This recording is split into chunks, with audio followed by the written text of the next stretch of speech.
To. अच्छा, याद कर लिया है आपने? Yes sir. ओके, चलिए ठीक है। लता और गम धातु सुनना है, ठीक है। लेकिन अभी चाह रहे हैं कि इस संडे जो आपका टेस्ट होगा उस टेस्ट से रिलेटेड, यानी उससे संबंधित कुछ बात कर ले, है ना। आपको पता चल गया है इस नेक्स्ट संडे जो पोर्शन दिया गया है वो आपने देख लिया है? Yes sir. अच्छा, क्या दिया गया है? सर पाठ 5। पाठ 5। पाठ 5 में क्या पढ़ रहे थे? अभ्यास। अभ्यास कहाँ तक बताया गया? सर अभ्यास बाकी था। क्वेश्चन नंबर 3, अभ्यास नंबर 5, अभ्यास 6 क्वेश्चन नंबर 4। अंकिता आपकी आवाज़ बेटा इतना दबी दबी क्यों आती है? आप खुल के बात कीजिए ना, हैं? और जोर से बोलिए, थोड़ी और आवाज़ में जोर लगाइए, हैं? चलो, ये पढ़ रहे थे अभ्यास नंबर 5, और अभ्यास नंबर 5 का क्वेश्चन नंबर 3 ये आपको बताया गया था कि सार्क मत्स्य लघु मत्स्यान मानवान चापी खादती। ठीक है, क्वेश्चन नंबर 4 पे आ जाइए। क्वेश्चन नंबर 4 पे आ जाइए। जले मिलित्वा के वसंती, बताइए। जले मिलित्वा के वसंती।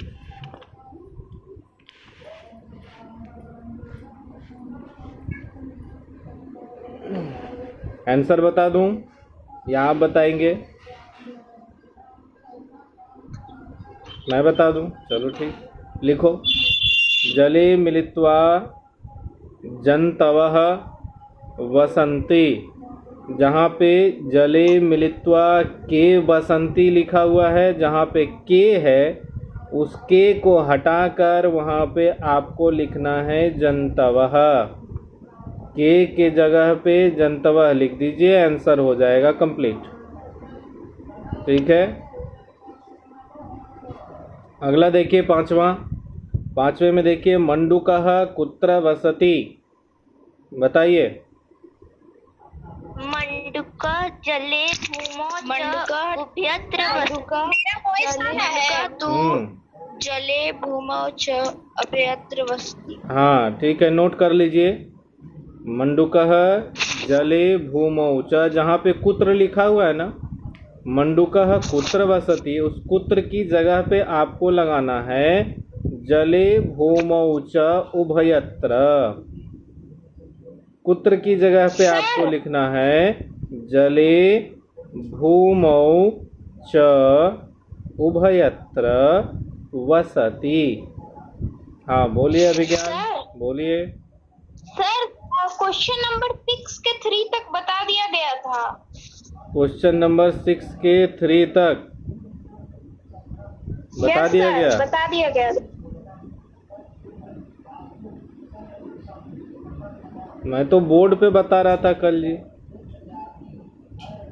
यस सर, बोर्ड पे बता। हाँ बोर्ड पर बता रहे थे, तो बोर्ड पर कहाँ तक लिखा गया था? सर 6 के 3 तक। 6 के 3 तक, तो चलो 4 5 देख लो। 6 के 3 तक अगर देख लिया, तीसरे में है एकः मत्स्यः जलस्य ऊपरी आगच्छति। जहाँ ऊपरी है वहाँ पे प्रश्न बनाना है केन कस्य कस्मात्, तीनों में से कौन सा?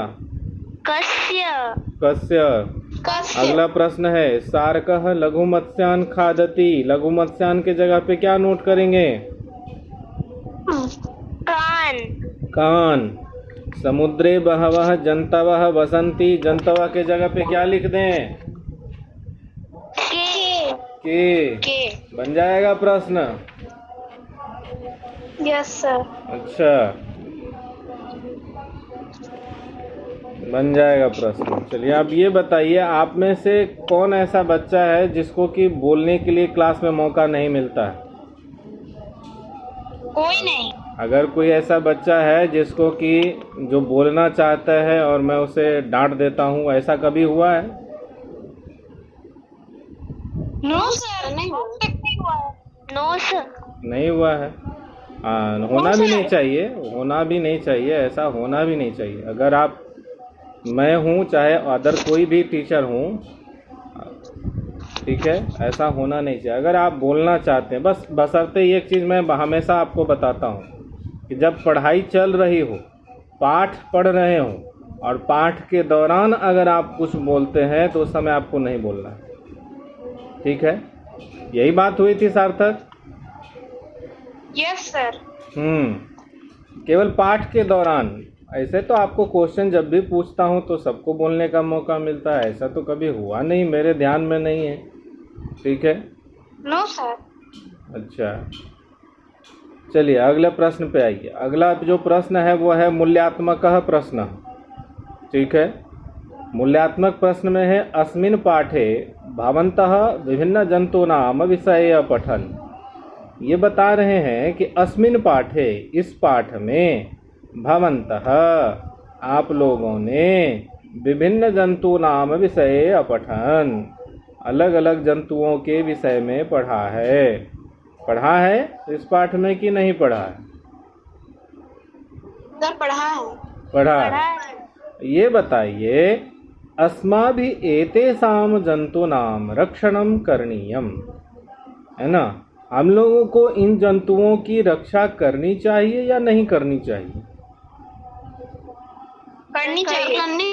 पाठ में जितने भी जीव जंतुओं के विषय में हमने पढ़ा, क्या उन जीव जंतुओं की रक्षा करनी चाहिए हम लोगों के द्वारा? होनी चाहिए या नहीं होनी चाहिए? होनी चाहिए। होनी चाहिए। Yes sir. ठीक है, तो ये बताइए, आपके मन में ऐसा कोई विचार है, ऐसी कोई भावना आपके मन में है कि कैसे इसकी रक्षा की जाए? भवन्तः जीवानां रक्षणाय किं किं कर्तुम् इच्छन्ति? आप इन जीवों की रक्षा के लिए क्या क्या करना चाहते हैं? अगर आपके मन में ऐसी कोई भावना है कि इन जीवों की रक्षा कैसे हो सकती है, तो बताइए कैसे हो सकती है? मैं भी चाहता हूं कि इन जीवों की रक्षा करूं, तो आप मुझे सलाह दीजिए इस बात की कि मैं क्या करूं कि इन जीवों की रक्षा हो। जैसे मैं नहीं जानता हूं कि मैं कैसे इन जीवों की रक्षा करूंगा, ठीक है? मैं कैसे इन जीवों, जो सब पानी में रहने वाले जीव हैं, तो मुझे लगता है कि इसकी रक्षा करने के लिए हमको पानी में जाना पड़ेगा। ऐसा कुछ है क्या? है या कुछ और तरीका है? बताइए। सर हमें लोगों को मारने से रोकना होगा। अच्छा, इन जीवों सर हम लोग को, हाँ बोलिए। सर हम लोगों को, सर लोगों के बीच जागरूक करना होगा कि हम लोग को पशु पक्षियों को मारना नहीं चाहिए और कुछ उनको तंग नहीं करना चाहिए। अच्छा, तंग नहीं करना चाहिए। हाँ भाई, पशु पक्षियों या जल जीवों को परेशान नहीं करना चाहिए, है ना? और उसे मारना भी नहीं चाहिए। लेकिन मारने तक तो बात सीमित नहीं है। बात यह है कि हमारी कुछ ऐसी एक्टिविटीज़ है, जिस एक्टिविटीज़ के कारण ये जीव अपने आप मर रहे हैं। हम मारते नहीं हैं, लेकिन हमारी ऐसी एक्टिविटीज़ है कि इसके कारण वो मर जाते हैं अपने आप। ऐसी क्या एक्टिविटी है? सर हमें पॉल्यूशन नहीं करना चाहिए। अच्छा, पॉल्यूशन। जैसे मान लीजिए जल जीव हैं, तो इसको हम कैसे बचाएंगे? इसके लिए पॉल्यूशन पे हमारा क्या फोकस होना चाहिए? सर हमें वाटर में कचरे नहीं फेंकने चाहिए। यस सर, फैक्ट्री के कचरे वाटर में फेंके जाते हैं, उससे भी अपने आप पशु पक्षी मर। हाँ हाँ, सर बोलिए बोलिए। सर वो उनको खा लेते हैं, उनके पेट में चला जाता है पालतू चीज, तो वो मर जाते हैं। अच्छा, मतलब हम लोग जो कूड़े कचरे फेंकते हैं पानी में, यस सर। तो मान लीजिए हम लोग कूड़े कचरे, ऐसा नहीं कि हम रहते यहाँ दानापुर में है, खगौल में रहते हैं, ऐसा नहीं कि हम कचरा फेंकने के लिए गंगा नदी जाते हैं। फिर नो मेरा सर। कचरा गंगा नदी तक सर, कैसे हम पहुँचता है? सर हम लोग अपना कचरा हम लोग डस्टबिन में ही फेंकते हैं, पर सर वहाँ हम के लोग अपना कचरा हम लोग डस्टबिन में फेंकते हैं, लेकिन उसको नाली में डाल दिया जाता है और उसे नाली में डाल देते हैं। नाली कनेक्टेड है सर, वो फैल जाता है कचरा। बहुत बढ़िया, अब मुझे समझ में आ गया कि आखिर मेरे घर का कचरा गंगा नदी में कैसे जाता है और फिर वो समुद्र तक कैसे पहुंचता है ना।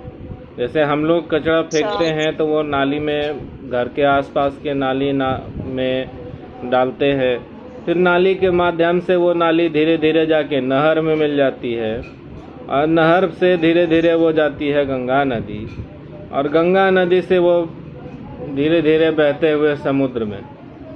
ठीक है। अच्छा, आप लोगों ने इधर कुछ ऐसा कोई न्यूज़, कोई मैसेज ऐसा कुछ देखा कि कोई जीव जंतु जिस जो पॉल्यूशन के कारण मर गया? No sir. नहीं देखा है। अच्छा, अभी हाल में एक कुछ दिन पहले, 2 मंथ हो गए, लगभग 2 महीने पहले की एक घटना है। एक न्यूज़ आया था कि किसी देश के समुद्र के किनारे एक व्हेल मछली जो है वो मरी पड़ी थी, मरी हुई मिली थी। ऐसा कोई न्यूज़ सुना है आपने? यस।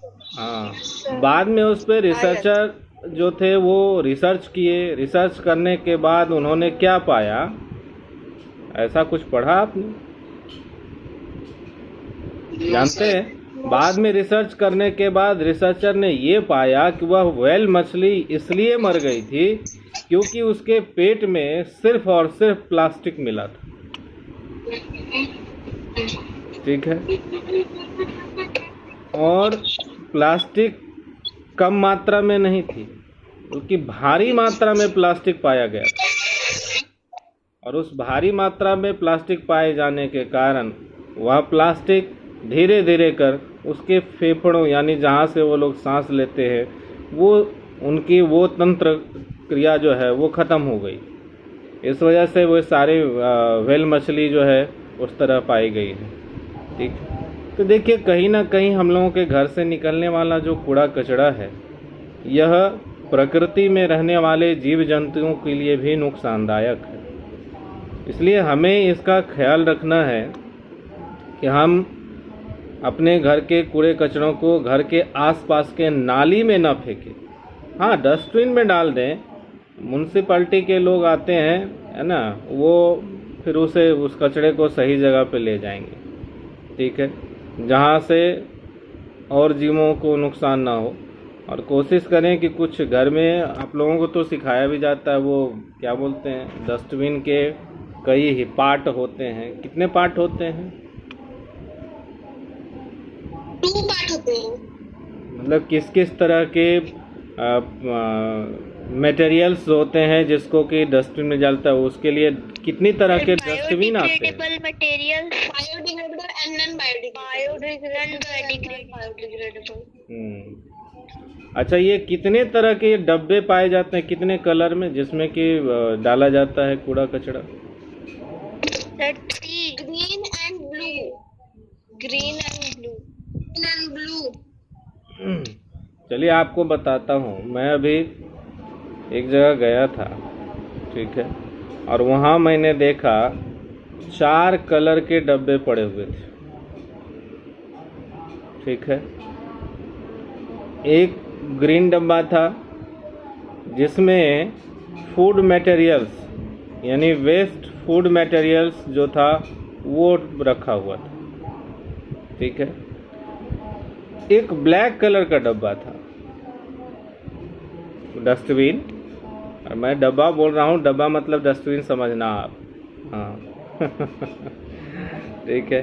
तो एक ब्लैक कलर का था, ठीक है, और वह काले रंग के डब्बे जो थे उसमें भी कुछ मटेरियल्स पड़े हुए थे। मैंने पूछा कि ये इसका क्या होगा, तो उन्होंने कहा ये रिसाइकलिंग के लिए जाएगा, यानी कि उस पर रिसाइकलिंग करके फिर उससे सामान तैयार किया जाएगा।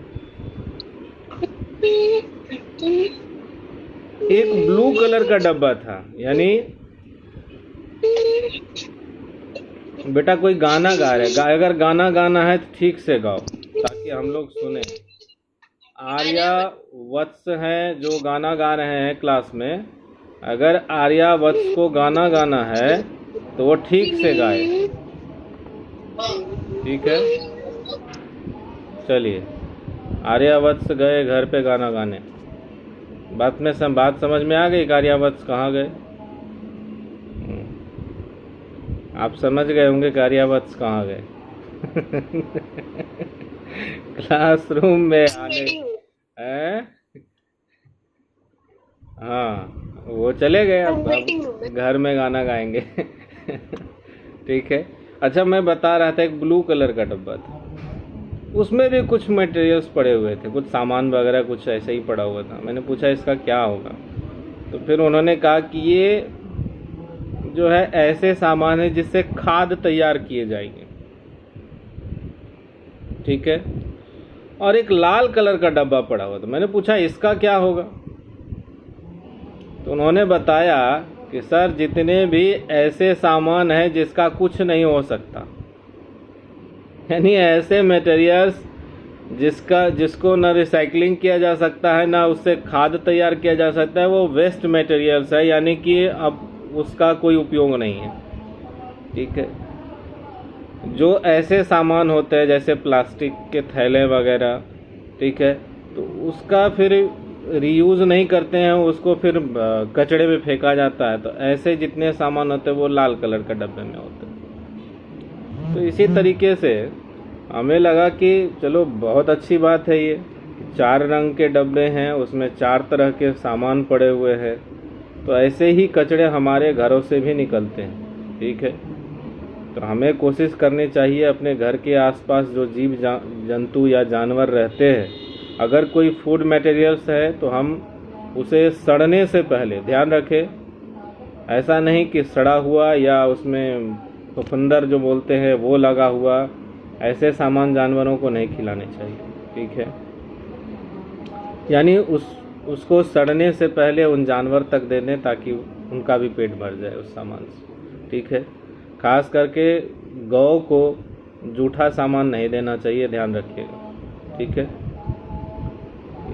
ये हमारे धर्म ग्रंथ कहते हैं कि गौ को हम माता की तरह मानते हैं, गौ माता कहते हैं, तो हम उन्हें जूठा सामान क्यों खिलाएं, ठीक है।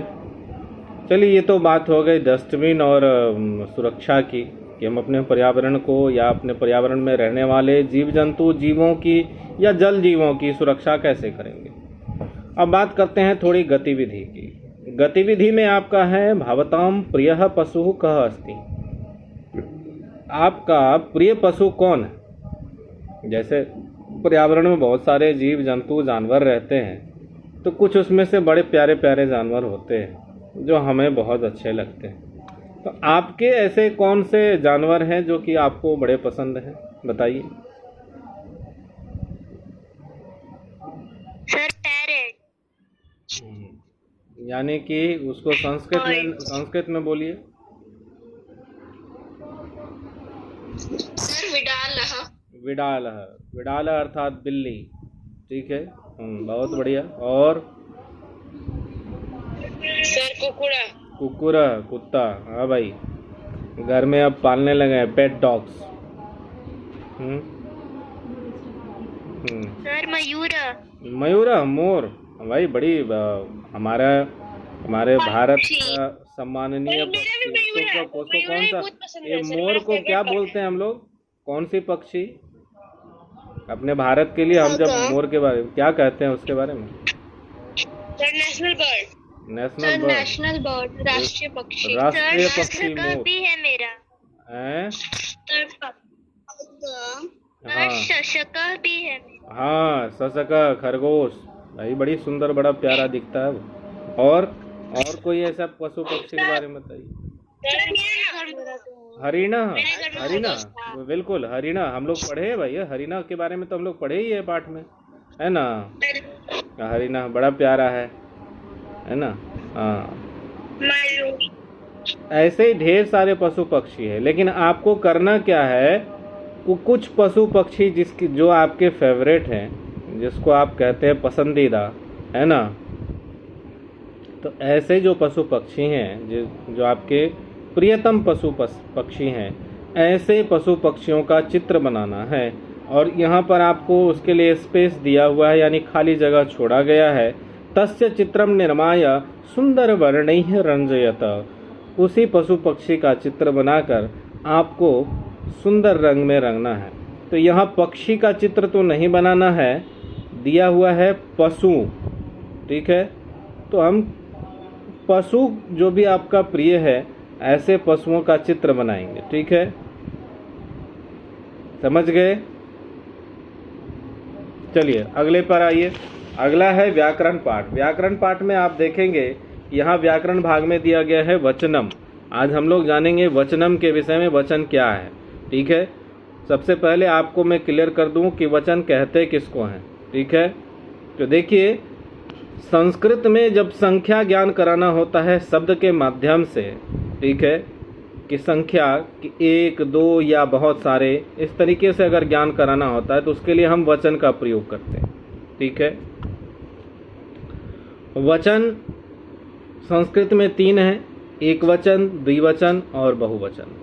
यहाँ पर आप देखें, यदा एक वस्तु भवति तदा एक वचनम, जब कोई सामान एक होगा यानी सिंगल, है ना, तो उसे हम एक वचन में रखेंगे। इसी को आप इंग्लिश में कहेंगे क्या, सिंगुलर, बिल्कुल, ठीक है। अब है यदा अनेक वस्तूनि भवन्ति तदा बहुवचनम, जब ढेर सारे वस्तु होंगे, जैसे बक्से आप देख रहे हैं, एक तरफ चित्र में एक बक्सा बना हुआ है, दूसरे तरफ के चित्र में ढेर सारे बक्से हैं। तो जब ढेर सारी चीजें होंगी, है ना, और एक जैसी होंगी, तो उसके लिए हम क्या करेंगे, तो उसका प्रयोग बहुवचन में करेंगे। तो बहुवचन में इसको इंग्लिश में हम कहते हैं प्लूरल, ठीक है। बात समझ में आ रही है धीरे धीरे? Yes sir. चलिए, जैसे देखिए अब आप इसके कुछ एग्जाम्पल देख लीजिए। जैसे आप एक चित्र देख रहे हैं, चित्र में एक बांदर दिखाई दे रहा है, ठीक है। तो एकः वानरः उपविशति, उपविशति मतलब बैठा है, ठीक है, या बैठता है। तो एकः वानरः, वानर कितना है, पहले चित्र में एक है, तो जब वानर एक होगा तो उसके लिए एक वचन का प्रयोग, जैसे एकः एक वचन है, वानरः एक वचन है, उपविशति वह भी एक वचन में, यानी कर्ता एक वचन, क्रिया भी एक वचन। जब वानर एक से अधिक होंगे यानी ढेर सारे होंगे, जैसे अगले चित्र में आप देख रहे हैं, त्रयः वानराः उपविशन्ति, ठीक है, 3 वानर बैठे हैं, ठीक है। तो यहाँ पे 3 जो है बहुवचन हो गया, तो अब इसके लिए वानरः का प्रयोग नहीं करेंगे, क्या होगा, वानरः नहीं होगा, एक से अधिक हो गया ना, ढेर सारा हो गया, बहुवचन में जाएगा। तो इसके लिए क्या करेंगे, प्रयोग करेंगे वानराः, यानी बहुत सारे बंदर, उपविशन्ति बैठे हैं, ठीक है। उसी तरीके से अगले चित्र में देखें, 2 चित्र आपके सामने हैं, एक तरफ पक्षी एक है, दूसरे तरफ पक्षी ढेर सारे हैं, ठीक है। तो जहां एक पक्षी है उसके नीचे एक वाक्य लिखा हुआ है, एकः खगः अस्ति, ठीक है। इसके लिए कहा गया एकः खगः, ठीक है। लेकिन दूसरे चित्र में देख रहे हैं जिसमें ढेर सारे पक्षी है, उसमें कहा चत्वारः खगाः, यानी पक्षी एक है तो खगः होगा, और पक्षी ढेर सारे होंगे तब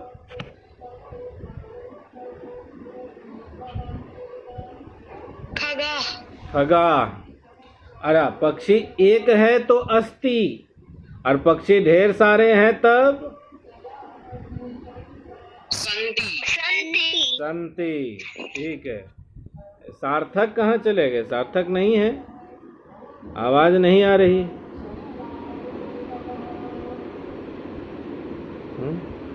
अंकिता, तपन, तनय, काहे मुंह बंद रखे हो बेटा? जब बोलने का मौका आता है तब बोलती नहीं सर, बोले। और जब बोलने का मौका नहीं रहता है तब देखो तपन को पटर पटर पटर करते रहती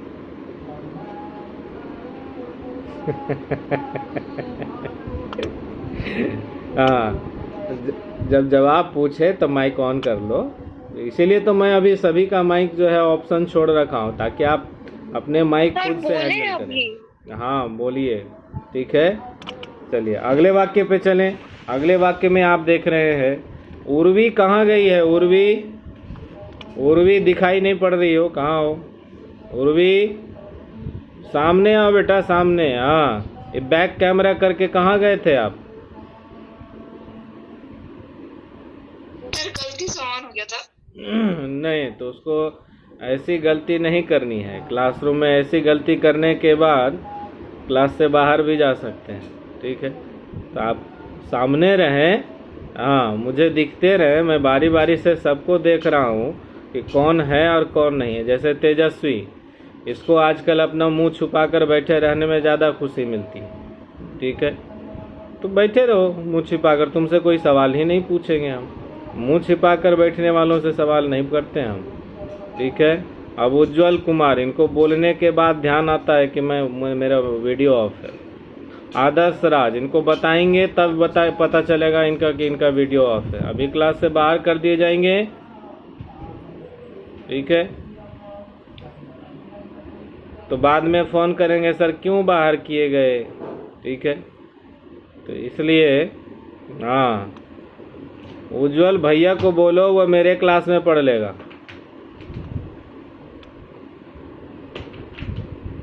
उसका क्लास 8 है, वो 8 के क्लास में हमसे पढ़ लेगा। हाँ चलो ठीक है। चलो अब अगले वाक्य पर चलते हैं। अगला वाक्य कहता है, देखिए एक बच्चा दिख रहा है। बच्चा क्या करता दिख रहा है आपको? एक बच्चा जो है क्रीडती यानी खेलते हुए दिख रहा है, ठीक है। तो यहाँ पर इस चित्र में बच्चा एक है और दूसरे चित्र में बहुत सारे। तो अच्छा, इस चित्र में जो जिस चित्र में एक बच्चा है उसके लिए शब्द क्या प्रयोग किया गया? उस बच्चे के लिए बाला। जिस चित्र में ढेर सारे बच्चे हैं उसके लिए बाला, ठीक है। अच्छा, पहले चित्र में बालक के लिए जो क्रिया आई है वह क्या है? और दूसरे चित्र में बच्चों के लिए जो क्रिया आई है क्रीडंती। हाँ, तो इस तरीके से अब आपको समझ में आ रहा होगा धीरे धीरे कि जब चीज़ें या कोई आदमी या कुछ भी सामान हो या कोई इंसान हो, अगर एक रहेगा तो उसके लिए क्या प्रयोग करेंगे? एक वचन का प्रयोग करेंगे। और जब बहुत सारे रहेंगे तब बहुवचन का। इसी प्रकार से नीचे वाले चित्र में आप देख रहे हैं, एक चित्र में आपको मोर एक दिख रहा है, दूसरे चित्र में मोर ढेर सारे हैं। तो जो पहला चित्र है उसके लिए मोर के लिए जो संस्कृत वर्ड आया वो क्या आया? और दूसरे चित्र में जो चित्र ढेर सारे जिसमें ढेर सारे मोर हैं उसके लिए मयूरा। अच्छा, ये मोर जो है कहा जाता है कि मोर बड़ी सुंदर नाचते हैं। तो पहले चित्र में जो मोर नाच रहा है उसके लिए क्या क्रिया प्रयोग कर गई? क्या क्रिया प्रयोग किया गया? और दूसरे वाक्य में नृत्यंती। यानी कि अगर एक मोर रहेगा तो उसके लिए हम नृत्यंती बोलेंगे।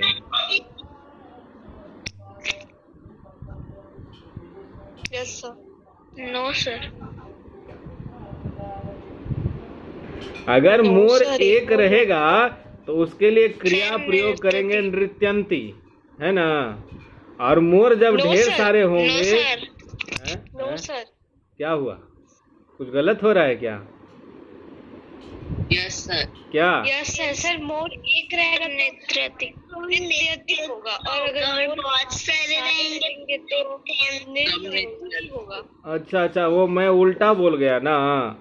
अच्छा, Yes, ध्यान sir. रखना भाई, उल्टा पुल्टा हो तो बताना मुझे। Okay sir. यानी कि मोर जब एक रहेगा तो नृत्यति क्रिया लगेगी, एक वचन की क्रिया लगेगी। अगर मोर ढेर सारे होंगे तब वहाँ पे क्रिया नृत्यंती लगेगा। अभी सही है ना? Yes sir. हाँ देख, यस सर। अब बता देना, कभी कभी समझ लेना कि सर को नहीं आता तो तुम नहीं बताओगे, सर को मूर्खे छोड़ दोगे। लो तब चलो अगले चित्र पर चलते हैं। अगला चित्र कहता है, पहले चित्र में सबसे प्यारा जानवर दिख रहा है एक, है ना? Yes sir. उसके लिए जो शब्द प्रयोग किया गया वो क्या प्रयोग किया गया? शशक। ये जो शशक महाराज हैं, ये दूसरे चित्र में ढेर सारे दिख रहे हैं, तो उसके लिए क्या करेंगे? उसके लिए भी शशकः ही बोले। अच्छा, उसके लिए शशकाः हो जाएगा। और ये शशक जो है दौड़ने में बड़े मज़ेदार होते हैं, बड़े फुदुक फुदुक के दौड़ते हैं। तो पहला जो है यानी जो एक है, उसके लिए दौड़ने के लिए क्या क्रिया प्रयोग की गई? और जहाँ पे ढेर सारे हैं उसके लिए धावंती। अच्छा ठीक है, यानी कि अब हम समझ गए कि अब आप जो हैं वो हमको आप समझा दीजिएगा बढ़िया से, ठीक है ना? तो एक वचन और बहुवचन, इसमें अंतर समझ में आया? Yes sir. अच्छा ये बताइए, जब घोड़ा एक होगा तो उसके लिए बहुवचन शब्द प्रयोग करेंगे ना? क्या सर? जब घोड़ा एक होगा, एक घोड़ा, घोड़ा यस सर। देखे हैं कि नहीं? देखे हैं? ये देखे सर। हाँ, जब वो एक होगा तो उसके लिए क्या प्रयोग करेंगे? सर एक वचन। एक वचन। मतलब शब्द बताइए, घोड़ा का संस्कृत वर्ड, वहाँ पे क्या बोलेंगे? अश्वः या अश्वाह? अश्वः। अच्छा, जहाँ पे ढेर सारे इंसान होंगे, मनुष्य ढेर सारे होंगे, उसके लिए क्या प्रयोग करेंगे? मनुष्य।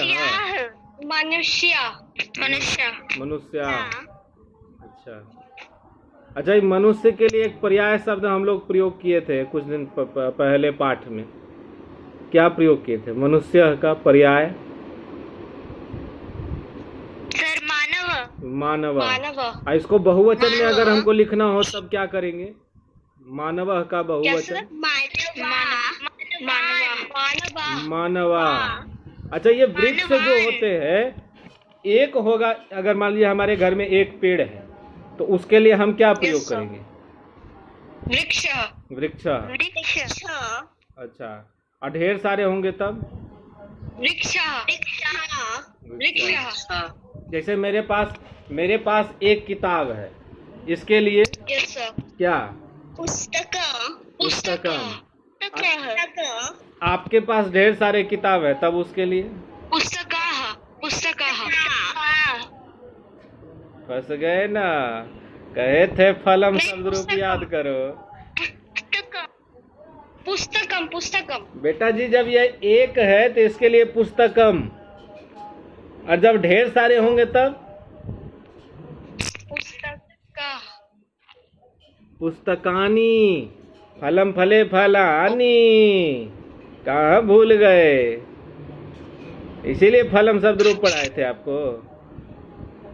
अच्छा, मेरे पास ढेर सारे सेब हैं, तो ढेर सारे सेब के लिए क्या प्रयोग करेंगे? सर हाँ, अभी व्योम बोलेगा उधर से, एप्पलानी। एप्पलानी होगा कि सेब का संस्कृत क्या होता है? सेब को संस्कृत में क्या कहते हैं? सेवम। ठीक है, सेवम। तो उसको बहुवचन में ले जाओ, क्या होगा? सेवाह नहीं होगा, बालक की तरह थोड़ी चलेगा बेटा, फलम की तरह चलेगा ना। तो फलम की तरह रूप चलेगा तो फलम फले फलानी, असेवम सेवा सेवानी। सेवानी।